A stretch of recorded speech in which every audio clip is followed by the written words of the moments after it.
हाय, मी नीलम. साने गुरुजींची तिसरी कथा सांगलीहून स्मिता दोशी यांच्या आवाजात उदार पितृऋण ही ऐका. आणि आतापर्यंत आपण त्यांनी स्वतःच लिहिलेल्या कथांचं अभिवाचन आपल्या ग्रुपवर ऐकलेलंच आहे. तर तुम्ही ते जरूर ऐका. माझ्या चॅनलला सबस्क्राईब करा, लाईक करा, कमेंट करा, शेअर करा आणि मुलांना सुद्धा या कथा जरूर ऐकवा.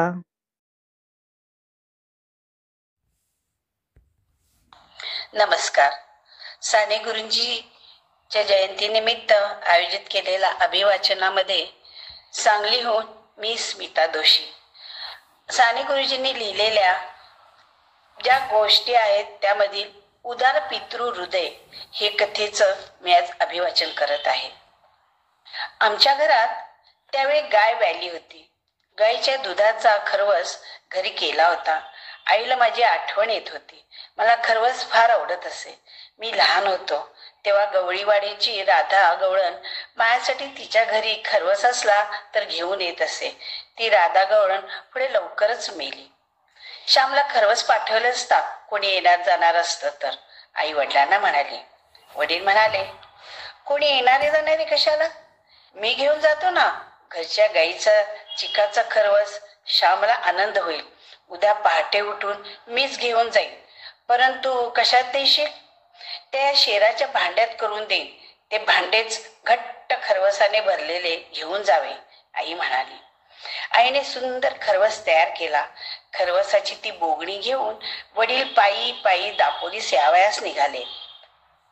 शाळेला सुट्टी होती. कोंडलेली पाखरे बाहेर उठून आली होती. कोंडलेली वासरे बाहेर मोकळी हिंडत होती.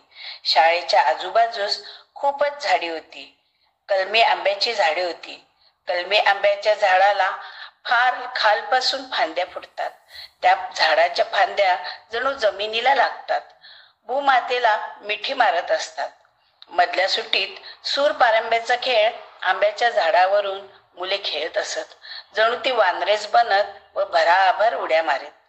मुले इकडे तिकडे भटकत होती. कोणी घरून आणलेले फराळाचे खात होती, कोणी झाडावर बसून गात होती, कोणी फांदीवर बसून झोके घेत होती, कोणी खेळत होती, कोणी झाडाखाली रेलली होती, कोणी वाचित होती तर कोणी वर्गातच बसून राहिली होती. मी व माझे मित्र एका झाडाखाली बसलो होतो. आम्ही भेंड्या लावित होतो. मला पुष्कळच कविता पाठ येत होत्या. जवळजवळ सारे नवनीत मला पाठ होते. संस्कृत स्तोत्रे, गंगालहरी, महिम्न वगैरे येत होते. शिवाय मला कविता करण्याचा नाद होता. ओव्या तर भराभर करता येत असत. ओवी, अभंग, दिंडी, साकी यासारखी सोपी वृत्ते क्वचितच असतील.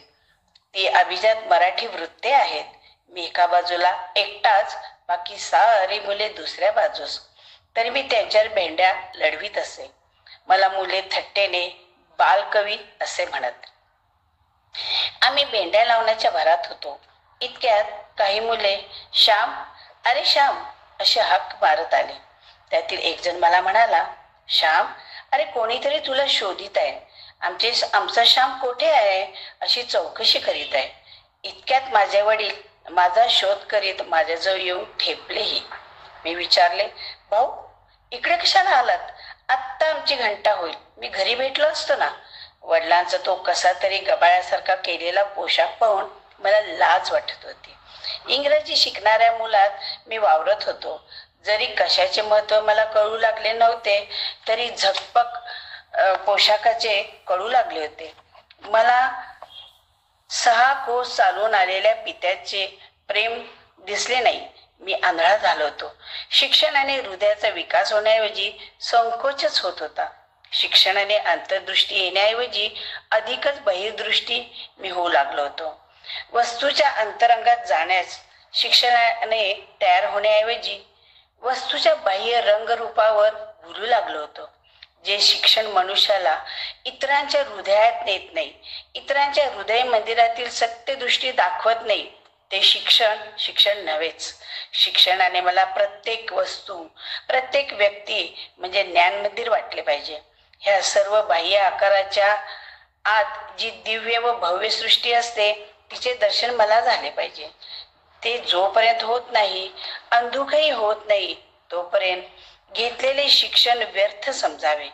हृदयाचा विकास ही एक अति महत्वाची, जीवनात सुंदरता व कोमलता आणणारी वस्तू आहे. 6 कोस वडील चालून आले. का आले? तो खरवस, ती एक खरवसाची वडी मुलाला देण्यासाठी. किती प्रेम! त्या प्रेमाला कष्टही आनंदरूपच वाटत होते. खरे प्रेम तेच, ज्याला अनंत कष्ट, हाल व आपत्ती सुंदर आणि मधुर वाटतात. हे असले दिव्य प्रेम मला लहानपणी मिळाले होते. आज मी माझ्या आई बापांच्या त्या प्रेमातही दोष पाहीन. त्यांनी स्वतःच्या गावातील एखाद्या गरीबाच्या मुलाला खरवस दिला असता तर, एखाद्या हरिजनाच्या मुलाला दिला असता तर, शेजारची मुलं श्यामचेच रूपे त्यांना का न वाटावी?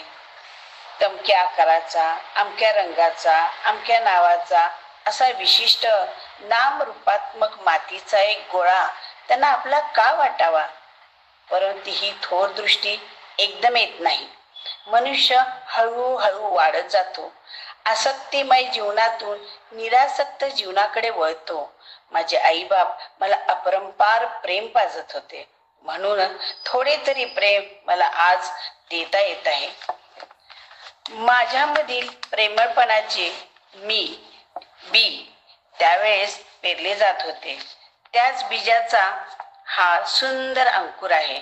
मला नकळत, त्यांनाही नकळत माझे आई बाप माझ्या जीवनात, माझ्या हृदयातील बागेत कोमल व प्रेमळ भावनांची रोपे लावत होती.